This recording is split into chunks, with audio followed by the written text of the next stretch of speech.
안녕하세요. 프라이빗 안티에이징 클리닉 뮬피부과 대표원장 최윤덕입니다.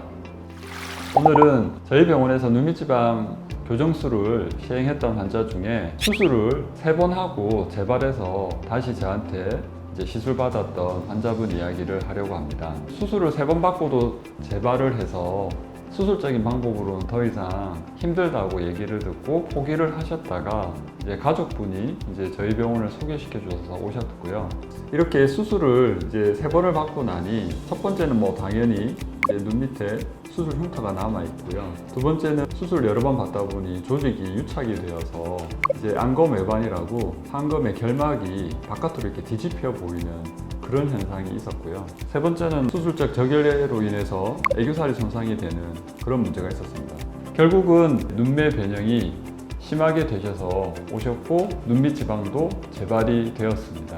이분한테 제가 레이저 눈밑 지방 교정술을 시행을 해서 재발한 눈밑 지방을 제거를 해드렸고, 그리고 두 번째는 심하게 유착되어 있는 조직을 레이저로 적절하게 박리를 해서 그 유착 부위를 좀 풀어드렸고, 그래서 안검 외반이 조금은 풀어져서 눈매가 조금은 좋아졌습니다. 하지만 그 애교살이 손상된 거는 이게 이미 돌이킬 수가 없기 때문에 그거는 어떻게 개선해 드릴 수가 없는 거고요. 눈밑 지방에 대해서 아직도 수술적 방법을 고려하시는 분들이 너무 많은 것 같습니다. 특히 50대 이상 분들한테 이 눈밑 지방과 그리고 눈밑 주름을 한꺼번에 해결할 수 있는 방법이니 당연히 인기가 많은 거죠. 하지만 이 시술 방법에 대해서 충분히 숙지를 하고 시술을 결정하시면 좋겠습니다. 첫 번째 문제점은 아무래도 눈밑 하안검을 절개하게 되니까 수술적 흉터가 남게 되는 거고요. 두 번째는 하안검을 절개하게 되면서 애교살이 손상이 되고 눈매가 변형이 온다는 겁니다. 그래서 웃거나 표정 지을 때 자연스럽게 애교살이 나와야 되는데 그게 안 되는 거죠.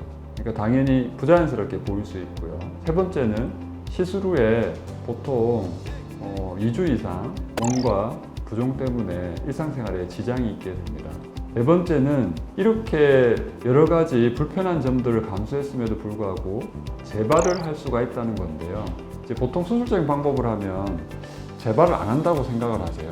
수술적인 방법도 눈밑 지방을 최대한 충분히 제거하지는 않거든요. 그래서 적당히 제거하기 때문에 재발하는 경우가 너무나 많습니다.